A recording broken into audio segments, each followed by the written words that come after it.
নমস্কার, আমি চন্দক। বাংলাদেশের ছাত্রছাত্রীরা আবার নতুন করে আলো জ্বালছেন।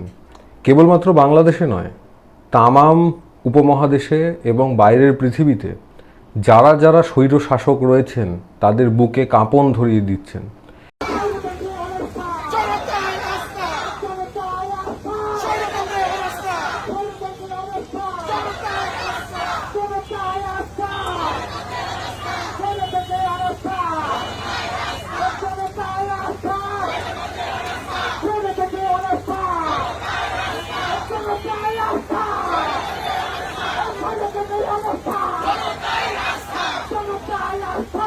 এই প্রজন্মকে বলা হচ্ছিল না যে এই প্রজন্ম অত্যন্ত কুপমণ্ডুক, সারাদিন মোবাইল নিয়ে বসে থাকে, আত্মকেন্দ্রিক, তাদের সমাজ নিয়ে কোনো ভাবনা চিন্তা নেই। বাংলাদেশ থেকে যে যে স্লোগান উঠছে, বাংলাদেশে যে কবিতা লেখা হচ্ছে, দেওয়াল লেখা হচ্ছে, তা থেকে বোঝা যায় যে কী যে মায়া তাদের মধ্যে বাংলা ভাষার প্রতি, বাংলা দেশ ও মাতৃকার প্রতি।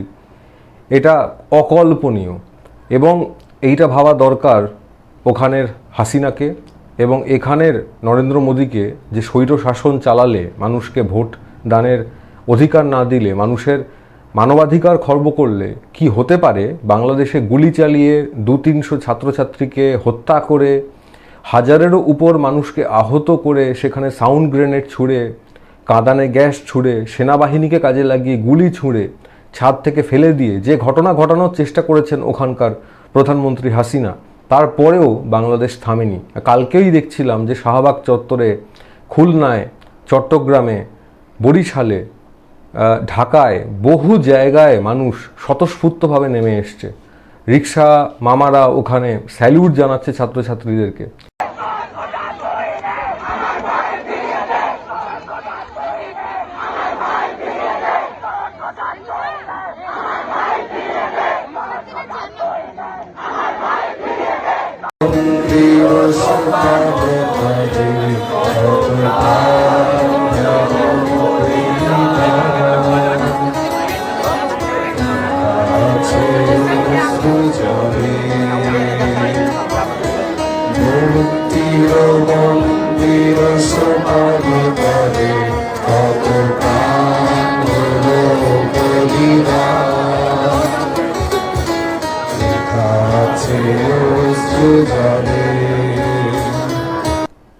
যে পিতা, নবারুণের কবিতার মতন, যে পিতা নিজের সন্তানের লাশকে শনাক্ত করতে ভয় পাচ্ছিলেন, এই ধরনের ঘটনার পরেও যে ভাই তার নিজের ভাইয়ের প্রতি সহানুভূতি দেখাচ্ছিলেন না, যে বুদ্ধিজীবী এবং কেরানিরা সেখানটাতে নির্লজ্জ চাটুকারিতা করছিলেন সরকারের, তারাও আজকে রাজপথে নেমে এসছে। এবং রাজপথে নামবে নাই বা কেন? বাংলাদেশে আসলে ঘটনাটা কি ঘটছে? বাংলাদেশে ঘটছে আজকে থেকে নয়। বাংলাদেশ 1980-র সময়, 1982-তে এরশাদ বিরোধী যে ছাত্ররা যে আন্দোলন করেছিল, সেই আন্দোলন চলেছিল প্রায় 8 বছর টানা, ধাপে ধাপে ধাপে ধাপে। এবং 90-তে সেই এরশাদকে সেখানে ক্ষমতা থেকে নামিয়ে নেওয়া হয়, ছাত্ররা নামিয়ে দেয় সেখানে ক্ষমতা থেকে, তিনি পদত্যাগ করতে বাধ্য হন। এবং আমারও এই সময় মনে হচ্ছে দাঁড়িয়ে যে হাসিনাকেও পদত্যাগ করতে বাধ্য হতে হবে, কেননা এই সরকার অবৈধ। এই সরকারের কাছে এত মৃত্যুর পরেও সেখানকার বাংলাদেশের নাগরিক, ছাত্র সমাজ কোনো বিচার চায় না। বলছে বিচার কার কাছে চাবো? যে হত্যা করেছে আমার ভাইকে, তার লাশকে গুম খুন করেছে, লাশকে এখান থেকে গুম করে নিয়ে চলে গেছে, তার কাছে বিচার চাবো। আজকে তাদের দেখে বাংলাদেশের বুদ্ধিজীবীরা পথে নেমে আসছে। এই আন্দোলন আসলে 2024-এর আন্দোলন নয়। আপনাদেরকে এইটা বুঝতে হবে, যারা ভারতবর্ষে, যারা তামাম বাঙালিরা সারা পৃথিবীতে এই ভিডিও যাদের কাছে যাচ্ছে, যে বাংলাদেশিদের কাছে যাচ্ছে, তাদেরকে আমার শত শত সংহতি এই দেশ থেকে, ভারতবর্ষ থেকে, পশ্চিমবাংলা থেকে। যে এই আন্দোলন আসলে শুরু হয়েছিল 2013 সালে শাহবাগের মধ্যে দিয়ে, যখন সেখানেতে রাজাকারদের যে শাস্তি, সেই শাস্তি যখন লঘু শাস্তি দেয়া হয়, তার বিরুদ্ধে শাহবাগেতে লক্ষ লক্ষ ছাত্রছাত্রী পথে নেমে আসে।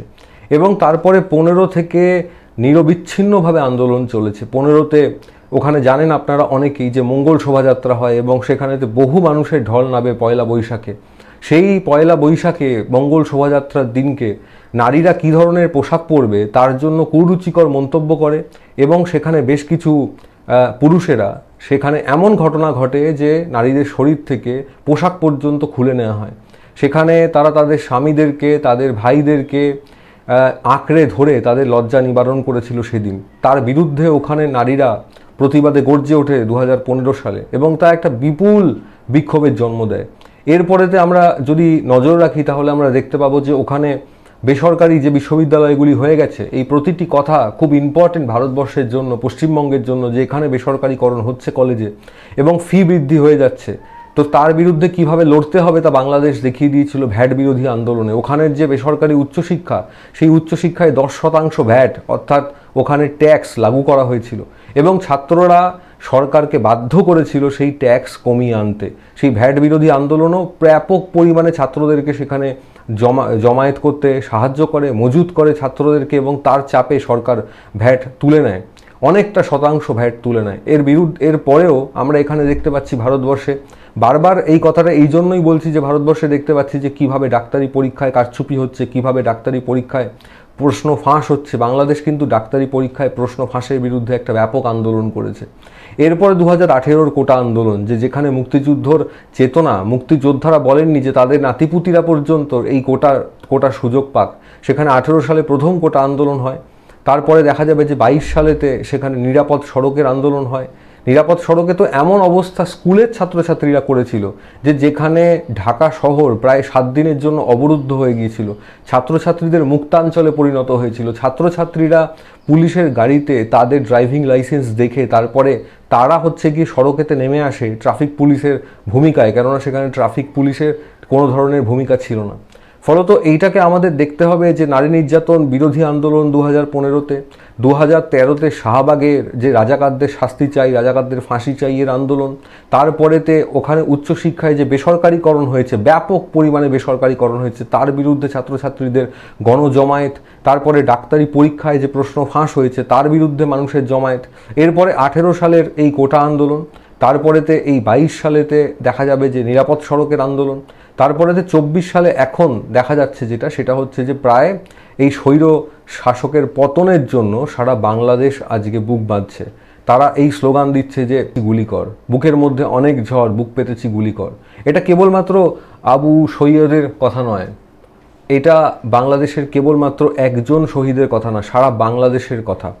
ওখানে একটা আবু সৈয়দ এবং একজন মুগ্ধ তৈরি হয়নি যে কেবলমাত্র ওই সেল ফাটানোর ধোঁয়ার মধ্যে মানুষকে বলছিল যে পানি লাগবে কিনা।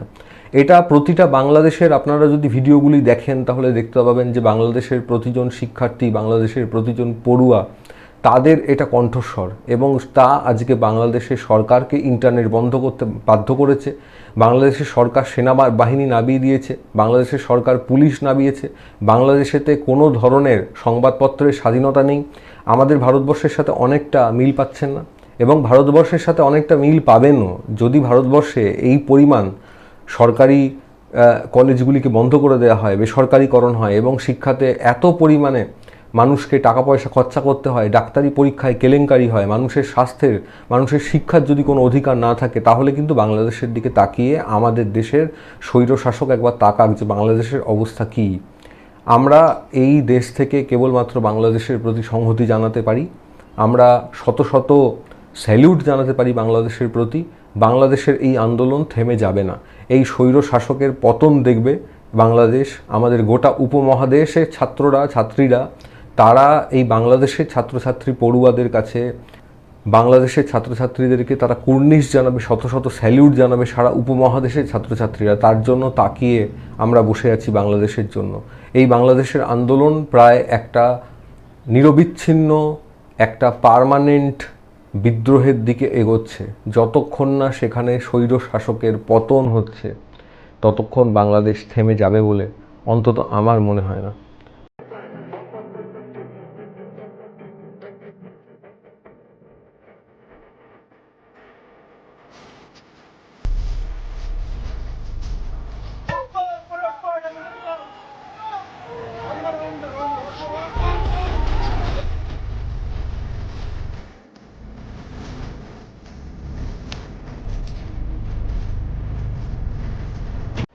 বাংলাদেশের শাসক বাংলাদেশের সাধারণ মানুষের কি অবস্থা করেছে। বাংলাদেশে যারা মধ্যবিত্ত ছিলেন তারা আজকে নিম্নবিত্ত হয়ে গেছেন।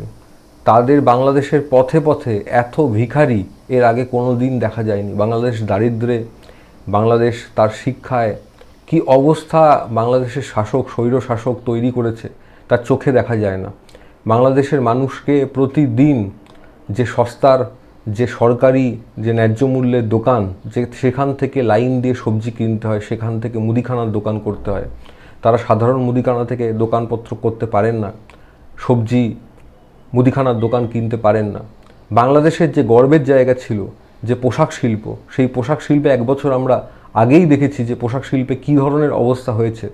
পোশাক শিল্পে প্রায় একসাথে 130টি যে কারখানা, সেই কারখানাকে বন্ধ করার নোটিশ দিয়ে দেওয়া হয়েছিল এবং সেখানে নারী পোশাক শিল্পীরা, যারা ওখানকার কারিগর, যারা ওখানকার শ্রমিক, তারা পথে নেমে এসেছিলেন। তাদের রুটি রুজির কোনো ব্যবস্থা হচ্ছিল না। ফলে এই যে বৈষম্য বিরোধী আন্দোলন, কোটার বিরুদ্ধে যে আন্দোলন, তা একটা বারুদেতে অগ্নিসংযোগ মাত্র। বাংলাদেশে এই অবস্থা ছিলই। শ্রীলঙ্কাতে আমরা কদিন আগে দেখেছি যে কীভাবে শ্রীলঙ্কার সাধারণ মানুষ রাজভবনেতে গিয়ে রাজভবনের দখল নিয়ে নিয়েছে। আমাদের দেশেও যেদিকে যাচ্ছে, আমাদের দেশে জলবায়ু পরিবর্তনের কারণে কৃষির যা অবস্থা, জলবায়ু পরিবর্তনের কারণে যে অবস্থা হচ্ছে গোটা উত্তরাখণ্ড, হিমাচল এবং কেরালেতে, সেখানে কৃষির জন্য কোনো ধরনের অবস্থা তৈরি করে দিচ্ছে না সরকার। ব্যাপক পরিমাণে মানুষকে পরিযান করতে হচ্ছে, মাইগ্রেট করতে হচ্ছে। আমরা দেখেছি যে কিভাবে করোনা লকডাউনের সময় 700 কিলোমিটার, 1000 কিলোমিটার, 1200 কিলোমিটার একজন শ্রমিককে দিল্লি থেকে, সুরাট থেকে হেঁটে তার গ্রামেতে ফিরতে হয়েছে। তার কর্মসংস্থানের কী অবস্থা! এখানকার যুবকদের যে স্বপ্ন দেখানো হয়েছিল যে প্রতি বছর 2 কোটি চাকরি দিয়ে দেওয়া হবে, সেই চাকরি অধরা। এখানে যুবকরা দিনের পর দিন চাকরির জন্য, সরকারি চাকরির জন্য হত্যে দিয়ে পড়ে রয়েছে। তারা মাথার ঘাম পায়ে ফেলে, তাদের মেধা দিয়ে, তারা পরিশ্রম করে জমিটুকু, যেটুকুনি গ্রামে জমি ছিল, সেগুলিকে বেচে দিয়ে, সেগুলিকে বন্ধক দিয়ে তারা টিউশন নিচ্ছে, তারা কোটায় যাচ্ছে। যে কোটাতে এখানে যে পড়ানো হয়, সেই কোটা শহরে যাচ্ছে। কিন্তু মুশকিলটা হচ্ছে সেটা হচ্ছে যে এখানেতে কোনো ধরনের চাকরি তারা পাচ্ছে না। আমাদের ভারতবর্ষ নিশ্চয়ই এরকম ধরনের ব্যাপক অভ্যুত্থান দেখবে আগামী দিনে, এবং তা ছাত্ররা করবে, তা মেহনতি মানুষ করবে, তা শ্রমিকরা করবে, তা সকলে নেমে এসে এই ভারতবর্ষ আমরা নিশ্চয়ই আগামী দিনে এই অভ্যুত্থান দেখব, তার অপেক্ষায় রয়েছি। ভারতবর্ষ আজকে বাংলাদেশের দিকে তাকিয়ে রয়েছে। আগে বাংলাদেশ কেমন ছিল যে অন্য দেশের সাথে যদি ভারতের যে বিশ্বকাপে যখন ক্রিকেট হতো, তখন সারা বাংলাদেশ ভারতের জন্য প্রার্থনা করত।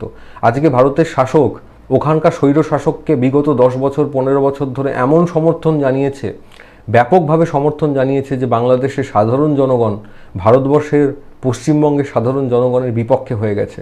আমি পশ্চিমবঙ্গ থেকে এই বার্তা দিতে চাই যে পশ্চিমবঙ্গের আপামর বাঙালি এই বাংলাদেশের পাশে রয়েছে, বাংলাদেশের ছাত্র যুবদের পাশে রয়েছে, বাংলাদেশের মেহনতি মানুষের পাশে রয়েছে, বাংলাদেশের পোশাক শ্রমিকদের পাশে রয়েছে। ফলত এই বাংলাদেশের মানুষকেও আমার এই আহ্বান যে তারা যেন এই শাসক রাষ্ট্র এবং আরেকটি রাষ্ট্রের সম্পর্কের মধ্যে দিয়ে আমাদের দুই দেশের মানুষের, সাধারণ মানুষের, আপামর জনতার সম্পর্ককে না দেখেন। আমরা সবসময় এই আন্দোলনকে সংহতি জানাচ্ছি। আমাদেরই ভাই ওখানে মারা গেছে, আমাদের ভাষায় যারা কথা বলেন তারা মারা গেছে।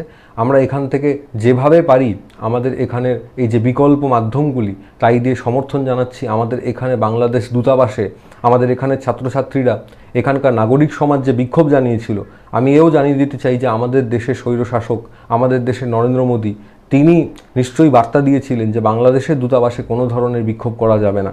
এখানে প্রায় 100-র উপরে ছাত্র গ্রেপ্তার হয়েছিল। সেই যে পিতা সন্তানের লাশ শনাক্ত করতে ভয় পায়, আমি তাকে ঘৃণা করি।